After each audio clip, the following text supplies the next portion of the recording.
بسم اللہ الرحمن الرحیم۔ قسط نمبر 827 امیر اور امارت، دجالیوں کا کام، عالمی شورا کی تبلیغ، فتنوں سے حفاظت کا سامان، دعوتی کام اور اس کا اسلوب۔ الحمدللہ وحدہ والصلاة والسلام علی من لا نبی بعدہ، اما بعد۔ امیر و امارت، امت مسلمہ کے لیے امارت ایک عظیم نعمت ہے۔ یہ ایسی نعمت ہے جیسے سر پر چھت ہوتی ہے، بغیر چھت کے آدمی بے سہارا ہوتا ہے۔ امیر پر رحمت الہی برستی ہے اور اس سے جڑے ہوئے مامورین اس رحمت سے متمتع ہوتے ہیں، فیض پاتے ہیں، پھولے پھلے رہتے ہیں، شاداب رہتے ہیں۔ آسمان ان پر سائبان ہوتا ہے، زمین ان کی پناہ گاہ اور آماجگاہ ہوتی ہے۔ رب ذوالجلال کی مدد اور نصرت ہر حال میں شامل رہتی ہے۔ ہدایت اس طرح پھیلتی ہے جس طرح جنگل کی آگ۔ انسانوں میں ایمان، اخلاق، کردار، شجاعت اور جواں مردی، فیاضی، ایثار و ہمدردی اور حمیت اسلامی ایسے اگتی ہے جس طرح زرخیز زمین میں پھل پھول اور سبزہ۔ امارت کے بغیر سب کھنڈر ہی کھنڈر ہے۔ علم، عمل، دعوت، خلوت، جلوت، عبادتیں، ریاضتیں، سب کچھ اونچے اونچے ان درختوں کے مانند ہے کہ جو نہ سایہ دے سکے نہ پھل پھول۔ اونچے اونچے قداور ضرور ہیں لیکن ان سے کسی کو ٹھنڈا اور گہرا سایہ نصیب نہیں ہوتا اور نہ ہی پھل پھول۔ دلوں کی زمینیں بنجر، سراب ہی سراب۔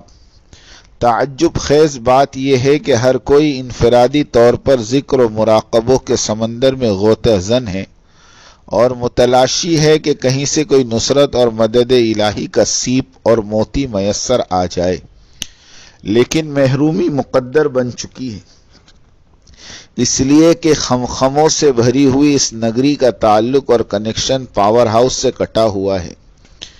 یہ قوم اپنا امیر کھو چکی ہے، ناؤ اپنا ملاح کھو چکی ہے، مکین مکان کے چھت کے بغیر بسیرا کر رہے ہیں، اجساد بے روح ہیں۔ مصلیوں کی صفیں تو کھچاکھچ سجی ہوئی ہیں پر امام ہی نہیں ہیں۔ خلفائے اربعہ کے بعد رسمی امارت چلی، مگر پھر بھی اس رسمی امارت کا دبدبہ اور برکتیں بے مثال تھی۔ اس کے بعد بڑے بڑے قدآور علماء، عباد، زہاد، اہل کرامات و ظرافت والوں کا دور دورہ رہا، لیکن اس آسمان نے رسمی اور صورتی امارت کا جو دبدبہ اور جہ و جلال اور حشمت و رعب دیکھا، اس کا عشر عشیر دبدبہ و جہ و جلال بھی زہاد و عباد سے بھری انفرادی دنیا میں نہیں تھا۔ یاد رکھیں، فسق و فجور والی عمارت کا دور افضل و ارفع ہے اس دور سے کہ جس میں زہد، ورع اور تقوی والوں کی کثرت تو ہو لیکن انفرادی۔ نماز کی جماعت چھوٹنے کا قصہ امیر معاویہ رضی اللہ تعالی عنہ میں اسی طرف اشارہ ہے کہ اے معاویہ، تمہارے رونے دھونے اور نفل کی کثرت اور سجود و استغفار نے فوت شدہ جماعت کی نماز کا اجر تو دلوا دے گا، مگر اجتماعی نماز پر فرشتوں کی آمین کی جو برکت تھی وہ کہاں سے پاؤ گے؟ بغیر امیر کے اجتماعی نصرت اور تائید غیبی کے حصول کی تمنا کرنا ایک خواب و خیال ہے اور ایک سراب ہے۔ دجال اور اس کے چیلوں کا سب سے پہلا وار امت کی امارت اور اجتماعیت ہی کو ختم کرنا ہے۔ جس طرح ترکوں کی امارت اور خلافت عثمانیہ کو ختم کیا گیا، اس خلافت عثمانیہ کو توڑنے اور اجاڑنے کے لیے جو بہانہ اختیار کیا گیا تھا وہ تھا کہ ترکیوں کا توحیدی نہج بدل گیا اور اس کام کو انجام دینے کے لیے اسلام دشمن طاقتوں نے نجدی عربوں کا انتخاب کیا تھا، اور اس وقت کے ان عربوں نے امت مسلمہ کی امارت کو ختم کرنے اور اسے اجاڑنے کو دین کی بہت اونچی خدمت سمجھی تھی، یہاں تک کہ ساری خلافت عثمانیہ کو برباد کر کے رکھ دیا۔ اسلام دشمن طاقتوں نے 100 سال بعد اسی ہتھکنڈے کو اپنایا اور تبلیغ و دعوت کی 100 سالہ عمارت اور مرکزیت اور اجتماعیت کو برباد کرنے کے لیے عنوان دیا۔ تبلیغی امیر حضرت جی رابع کا عقیدہ اور ان کی تبلیغ کا نہج بدل گیا۔ ترکی عمارت کو برباد کرنے کے لیے عربوں کا انتخاب کیا گیا اور تبلیغی عمارت کو برباد کرنے کے لیے تبلیغ ہی کے مشہور و معروف لوگوں کو استعمال کیا گیا، یعنی 4 ساتھی ہند سے، 4 ساتھی پاکستان سے اور 2-3 ساتھی بنگلہ دیش سے لیے گئے اور اس دجالی پارٹی کا نام ورلڈ کاؤنسل یعنی عالمی شورا رکھا، اور اس نامراد شیطانی پارٹی نے امت مسلمہ کی اینٹ سے اینٹ بجا دی، اور پھر اس پارٹی کی فنڈنگ ہوئی، ڈھیر سارا مال اور حکومتوں کا تعاون فراہم کیا گیا۔ ہم لوگ ان سب عالمی شورا کے لوگوں سے اچھی طرح واقف ہیں۔ ان بیچاروں کے پاس تو مرکز نظام الدین دہلی سے اپنے گھر گجرات جانے کے لیے تک پیسے نہیں ہوتے تھے، لیکن جب سے عالمی شورا بنائی گئی یہ غربا اور مساکین مہینے میں ساری دنیا کا چکر لگا دیتے ہیں، گویا ہوائی جہاز کا سسٹم انہیں تحفے میں دیا گیا ہو۔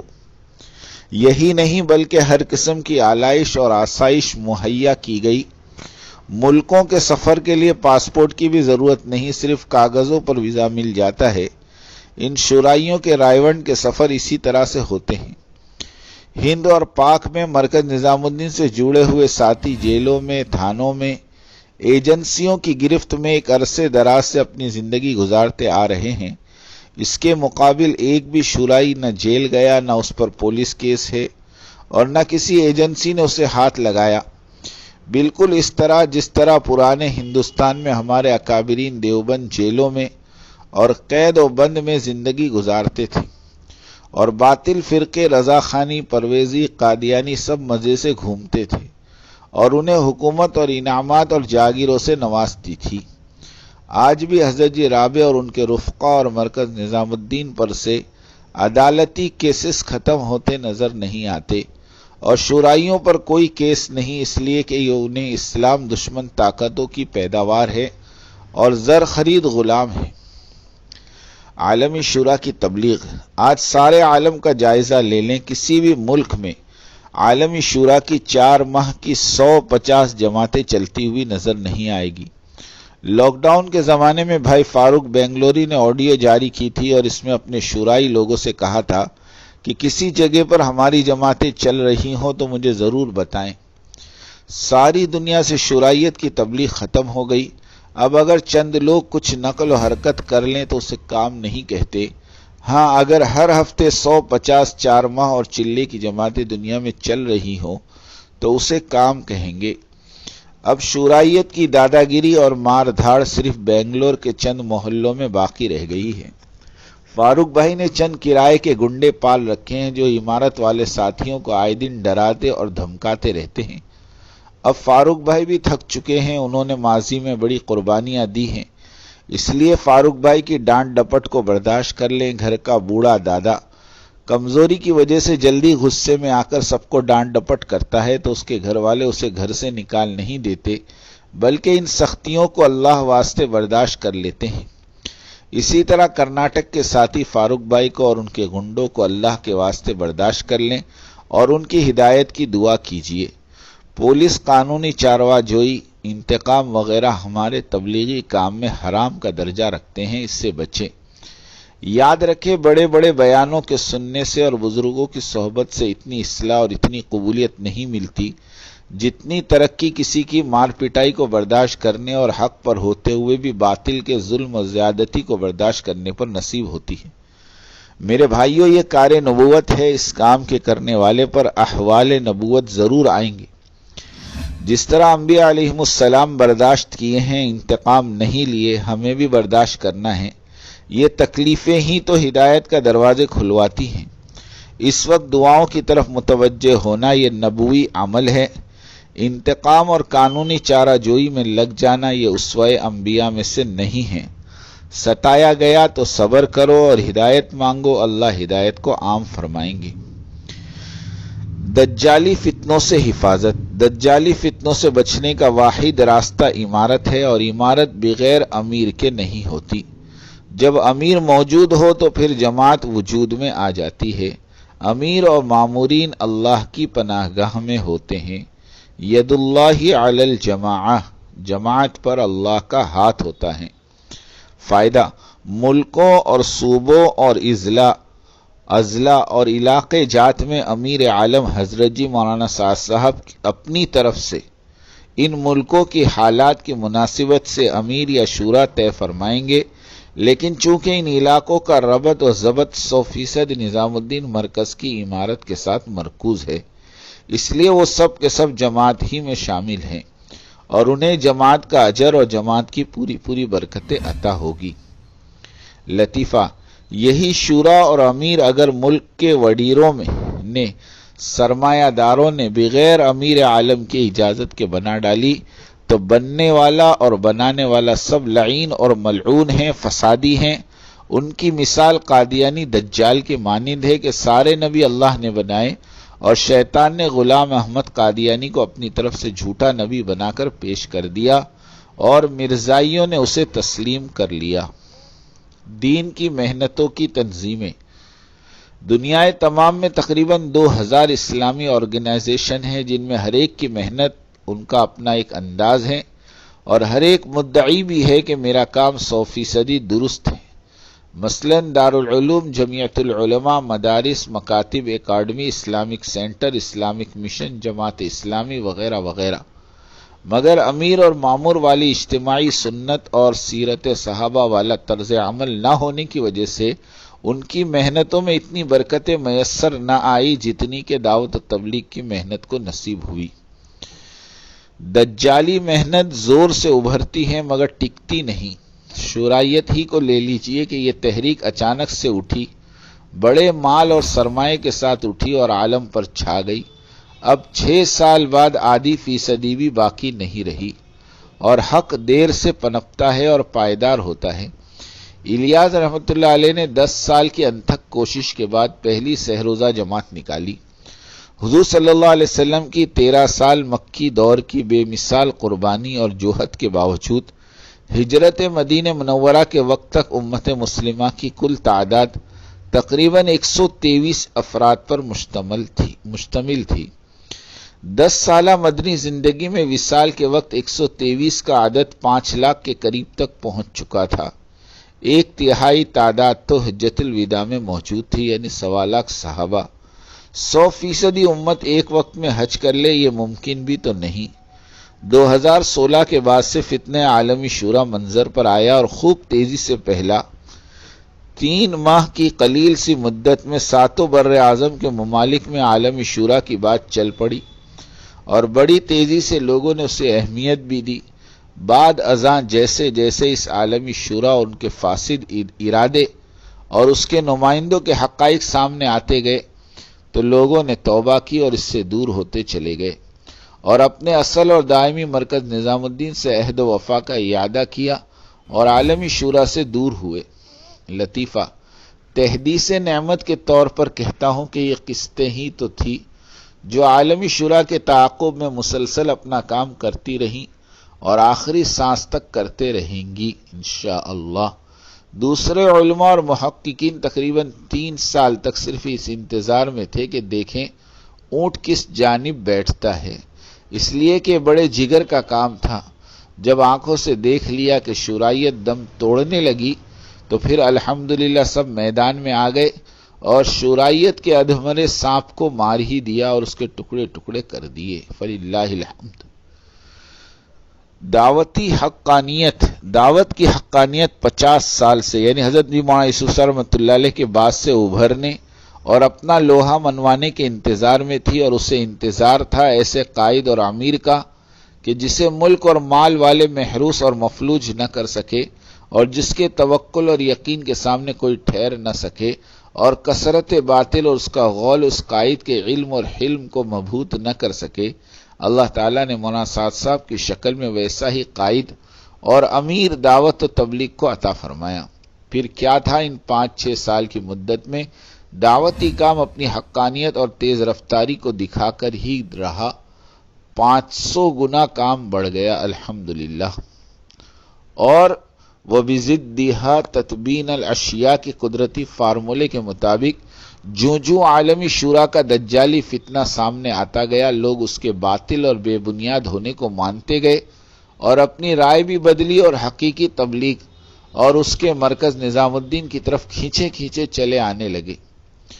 ڈیرہ اسماعیل خان کا مشورہ۔ ابھی ڈیرہ اسماعیل خان میں ملک کا ماہانہ مشورہ تھا، 3 دن پہلے ختم ہوا۔ یہ مشورہ عوام کا نہیں بلکہ خواص کا ہوتا ہے، جو اس مبارک کام کو اطاعت اور قربانی کے ساتھ لے کر چلتے ہیں، وہی حضرات کو اس مشورے میں بلایا جاتا ہے۔ لیکن اس مشورے کو دجالی قسم کے حب جاہ اور حب مال والوں کے ٹولے نے پھر سے قبضہ کرنا چاہا، اور اس کے لیے بسیں بھر کر عوام کو لے آئے تاکہ مشورے پر قبضہ کر لیں اور کام کو تباہ و برباد کر دیں۔ جن لوگوں کو لایا گیا وہ نہ دعوتی کام کی ترتیب پر تھے، نہ ہی انہیں روزانہ کی محنت سے کوئی واسطہ تھا۔ بہرحال ہونا وہی تھا جو اللہ تعالیٰ نے مقرر فرمایا، یعنی ان اللہ لا یصلح عمل المفسدین، اللہ تعالیٰ مفسدین کے عملوں کی اصلاح نہیں فرماتے۔ جس کے دل میں فساد ہو اس کی قسمت میں خواری ہی خواری لکھ دی جاتی ہے، وہ کبھی بھی ابھرنے نہیں پاتا، اور نہ ہی کوئی قوم اور لشکر اور حکومت اسے عزت دلا سکتی ہے، اس لیے کہ اللہ کی بات اٹل ہے۔ وَمَن يُهِنِ اللَّهُ فَمَا لَهُ مِن مُكْرِمٍ، اللہ جسے ذلیل کرے اسے کوئی عزت نہیں دے سکتا۔ فائدہ، اگر یہ فسادی گروپ 2000 بسیں بھی بھر کر لے جاتا تب بھی وہ ذلیل و خوار ہوتا، اور جن افراد کو اپنے مقصد کے لیے استعمال کرتا ہے تو قدرتاً ان کی بولتی بند ہو جاتی ہے، بیان تو درکنار، زبان ہی پر تالا لگ جاتا ہے، علم اور حکمت رخصت ہو جاتا ہے، جن آلات کو استعمال کرے وہ آلات ٹوٹ جاتے ہیں۔ لیتا ہے کام شیر کا مور ضعیف سے، کہ مانند کہاں خدا پرستی اور کہاں نفس پرستی۔ حضرت جی ثانی مولانا محمد یوسف صاحب نور اللہ مرقدہ فرماتے تھے، جو شخص یا جماعت اس مبارک کام کی وجہ سے اپنی طاقت اور حیثیت بنا لے اور پھر اس طاقت اور حیثیت کو مرکز نظام الدین اور ترتیب دعوت کے خلاف استعمال کرے تو اللہ تعالیٰ یقیناً اس فرد اور جماعت کو نیست و نابود کر دے گا۔ فائدہ، اس وقت ہماری جنگ سہرخی ہے، نمبر 1 شورائیت کے ساتھ، نمبر 2 عمارتی طبقے میں پھوٹ ڈالنے والوں کے ساتھ، اور نمبر 3 گھر کے بھیدیوں کے ساتھ۔ شورائیوں کا سفر۔ مولانا ابراہیم صاحب دیولہ کے ہمراہ ایک گروپ 1 ہفتے کے دورے پر ساؤتھ افریقہ کے لیے نکلا۔ نیروبی رکنے کا پروگرام تھا۔ نیروبی کے افریقن دعوتی ساتھیوں نے منع کر دیا کہ ہم سب 100% نظام الدین کی اطاعت والے ہیں، شورائیت کے اکابرین نیروبی نہیں اتر سکتے۔ پھر دارالسلام تنزانیہ والوں نے ٹرانزٹ کا بندوبست کیا۔ منگل کے مشورے میں مولوی احمد حسین گودرا صاحب نے اعلان کیا کہ بیان ہوگا۔ افریقن لوگ غصہ ہوئے، کہا کہ بیان نہیں کرنے دیں گے، یہ لوگ جب بھی آتے ہیں فساد برپا کرتے ہیں۔ آپس میں دنگا ہوا، پولیس نے 15 آدمیوں کو تھانے لے گئی، پھر چھوڑ دی۔ افریقن لوگوں نے اس گروپ پر کیس کر دیا، ان کی فلائٹ 2 دن تھی۔ پولیس نے کہا کہ کیس رجسٹرڈ ہو چکا ہے، ہم انڈیا سے آئے ہوئے لوگوں کی جانچ پڑتال کریں گے، مگر جس فرقے پر حکومتوں کا سایہ ہو بھلا اسے کون قید و بند کر سکے گا۔ وہ گروپ ساؤتھ افریقہ پہنچ چکا۔ 6 سال پہلے یہی افریقن لوگ ان شورائیوں بزرگوں کی خدمت کرنے کو فخر سمجھتے تھے، آج ان شورائیوں کو دیکھنا بھی پسند نہیں کرتے۔ اللہ ان شورائیوں کو ہدایت عطا فرمائے اور انسانوں کی عمومی ہدایت کے فیصلے فرمائے۔ آمین وآخر دعوانا ان الحمدللہ رب العالمین۔ بات توجہ سننی پڑے گی، بہت توجہ سننی پڑے گی۔ تم بات کو غلط مطلب نکالو گے اپنے ذہن سے، اور میرے ذہن میں جو مطلب ہے اس پہ غور نہیں کرو گے۔ یہ بڑی مصیبت ہے اس زمانے میں۔ بجائے جو میں چاہتا ہوں اس طرف توجہ کرنے کے، اپنے دماغ میں جو کچھ لیے بیٹھے ہو اس کو غلط رخ پر لے جاؤ گے۔ سنو غور سے۔ بات کو سمجھنے کے لیے سب سے پہلے آدمی اپنے ذہن کو اور اپنے برتن کو اعتراض اور تردد اور اشکال سے خالی کرے، اس لیے کہ اگر کسی بات کو بھی مفہوم مخالف اور کسی بات کو بھی کسی دوسرے عمل کی تردید یا اس کی تنقیص یا اس کی افادیت کو کم سمجھنے کے سوء ظن کے ساتھ سنا گیا، نفع کی باتوں سے نقصان ہونا یقینی ہے۔ اس لیے سب سے پہلے ہم اس کی نیت کریں. کی نیت کریں پوری بات سنیں گے، آگے پوری بات نقل کریں گے. آدھی سننا یہ بھی دین و دعوت کے لیے ناقص، اور آدھی بات کا نقل کرنا یہ تو بڑے فساد کا ذریعہ ہے. اس لیے بہت توجہ کے ساتھ بات سننی ہے. اور اگر آپ نے ابھی تک ہمارا چینل سبسکرائب نہیں کیا تو فوراً سبسکرائب کیجئے، ساتھ ہی بیل آئیکن پر کلک کریں تاکہ مزید آنے والی ویڈیو ہیں وہ آپ کو وقت پر ملتی رہیں.